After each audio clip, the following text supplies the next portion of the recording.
Assalamualaikum warahmatullahi wabarakatuh, sedulur sebangsa dan senayan. Jumpa lagi di channel Jagat Lup itu. Semoga dalam keadaan sehat, tak kurang satu wabah, rahmah, barokah, salam Allah curahkan untuk kita semuanya.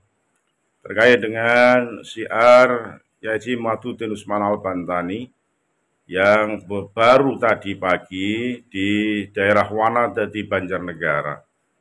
Banyak yang sudah disampaikan untuk bagaimana beliau meyakinkan masyarakat yang hadir secara hakul yakin bahkan berkesaksian bahwa dari Bani Pa'alwi, dari klan Yaman, tidak terverifikasi sebagai zuriyah Rasulullah Shallallahu Alaihi Wasallam. Bahkan beliau juga menyampaikan bahwa Yaman tidak berani dengan kiai-kiai Jawa.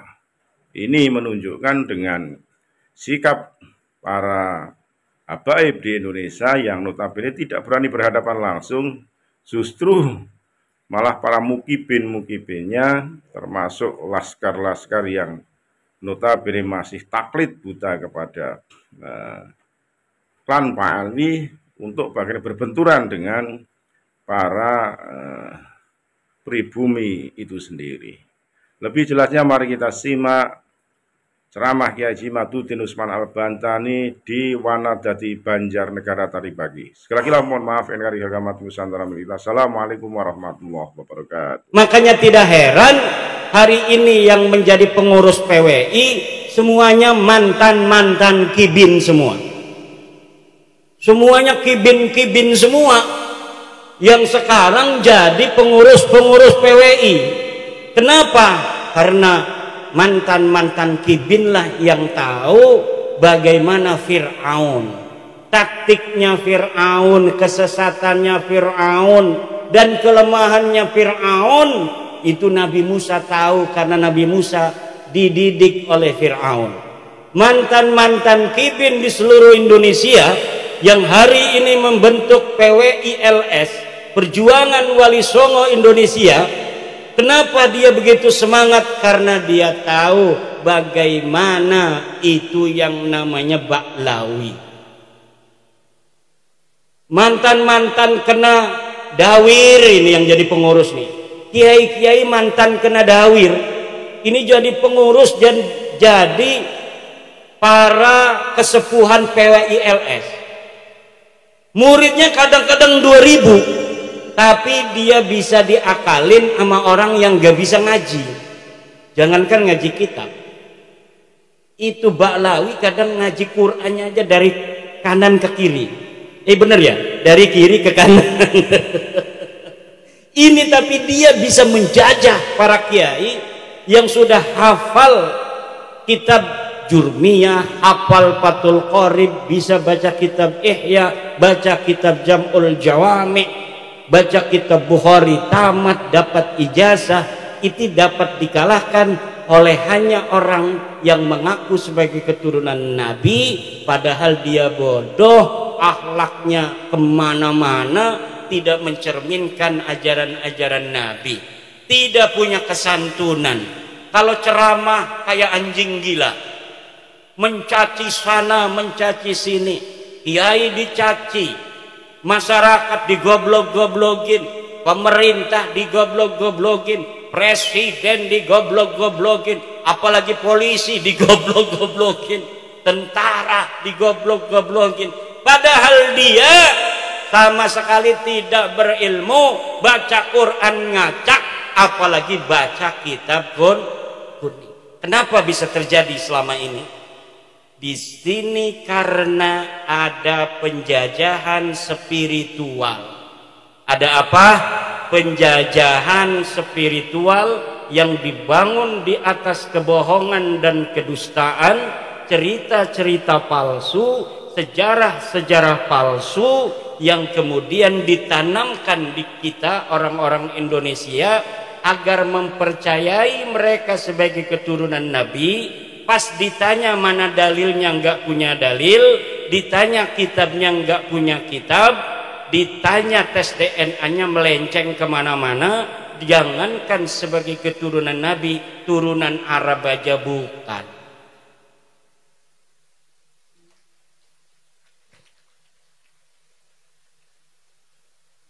Ini tepuk tangan maksudnya apa Kiai?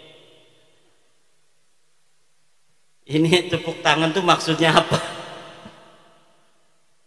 Cocok? Bu, cocok? Setuju Bu? Habib bukan turunan Nabi, setuju? Sebelah sini, Habib bukan turunan Nabi, setuju? Yang keras. Saksikan, udah 2 kali menyaksikan, orang Purbalingga sudah bersaksi. Sekarang merembet ke Banjarnegara. Asyhadu anna Ba'lawi laisu min durriyatin nabi. Anna Ba'lawi laisu min durriyatin nabi sallallahu alaihi wasallam. Ayo bareng-bareng. Asyhadu anna Ba'lawi laisu min durriyati Rasulillahi sallallahu alaihi wa alihi wasallam. Aku bersaksi bahwa sesungguhnya Ba'lawi, Kabib-kabib, bukan keturunan baginda Nabi Muhammad sallallahu alaihi wasallam.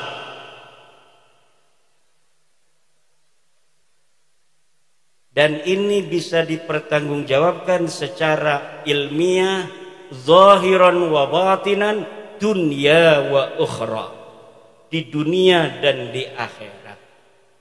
Kenapa?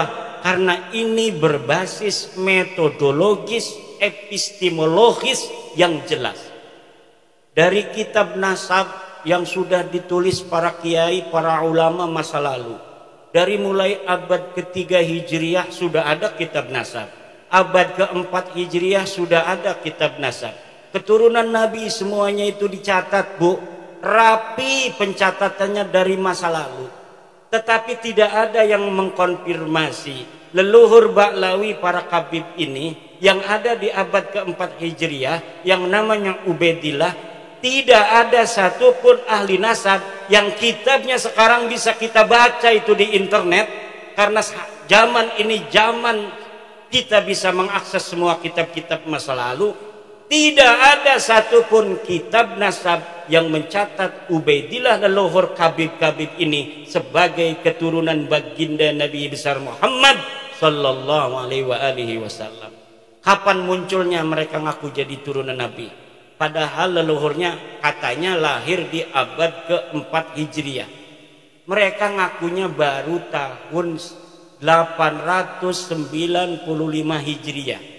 550 tahun setelah keberadaan orang yang diaku.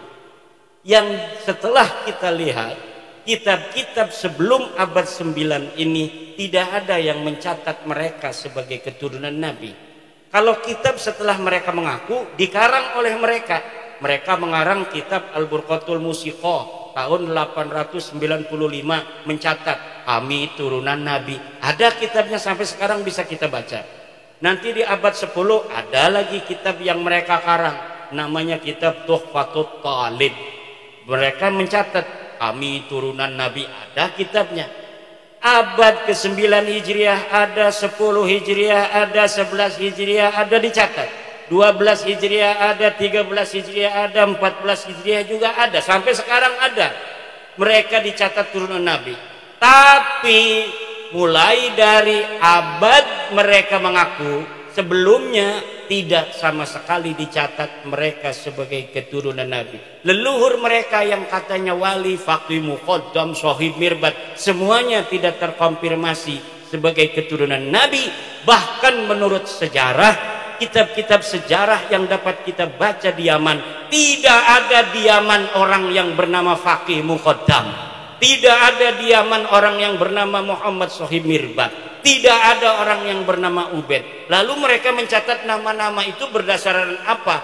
Berdasarkan menurut seorang peneliti dari barat yang bernama Alexander Knies, berdasarkan historical imajinatif, yaitu sejarah imajiner yang ditulis berdasarkan khayalan semata. Allahu Akbar. Kenapa sekarang saya menggunakan salah satu pendapat dari orang barat? Karena pendukung mereka namanya Rumel Abbas sekarang menggunakan orang barat, menggunakan kiai dari Mesir. Saya bantah, Syekh Ali Jum'ah tidak bisa jawab, itu orang Mesir. Orang Iran namanya Mahdi Rojai bikin video bahwa dia mendukung Ba'lawi sebagai cucu Nabi. Saya bantah, tidak berani jawab, tidak berani diskusi dari Iran. Ulama Iran tidak berani melawan ulama dari Jawa Indonesia. Ulama Mesir tidak berani melawan ulama Jawa Indonesia.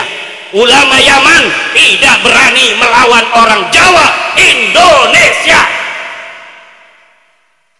Siapa di dunia ini yang mau bela Ba'lawi, silahkan daftarkan diri untuk melawan ulama dari Indonesia, putra Nusantara asli. Gak bakal ada yang berani. Kenapa tidak ada yang berani? Gak ada dalilnya. Kenapa tidak ada dalilnya? Ya memang palsu. Kenapa palsu? Ya memang bukan turunan Nabi Muhammad. Kalau bukan turunan Nabi Muhammad, turunan Nabi siapa? Nabi Adam. Sama saya, sama kiai, sama polisi, turunan Nabi Adam semua. Ya udah, kata saya, kita bukan benci ente, Bib. Bukan benci, cuma ente salah. Ente bukan turunan Nabi, jangan ngaku-ngaku turunan Nabi lagi. Ayo kita, nggak apa-apa kamu bukan orang sini, haplogrupnya beda dengan kita juga. Kita anggap saudara di Indonesia. Tapi jangan bodohin anak-anak Nusantara. Jangan ngaku-ngaku cucu Nabi, minta-minta duit, keliling-keliling dawir. Jangan minta-minta duit sama pengusaha untuk membangun sesuatu, membangun pondok dan lain sebagainya, padahal buat beli mobil. Udah sadar bahwa ente bukan cucu Nabi. Nggak ada dalam kitab nasab, nggak ada di dalam kitab sejarah tes DNA-nya orang Kaukasus. Haplogrupnya G. Haplogrup G itu orang Kaukasus, sekarang yang banyak itu di daerah Turki.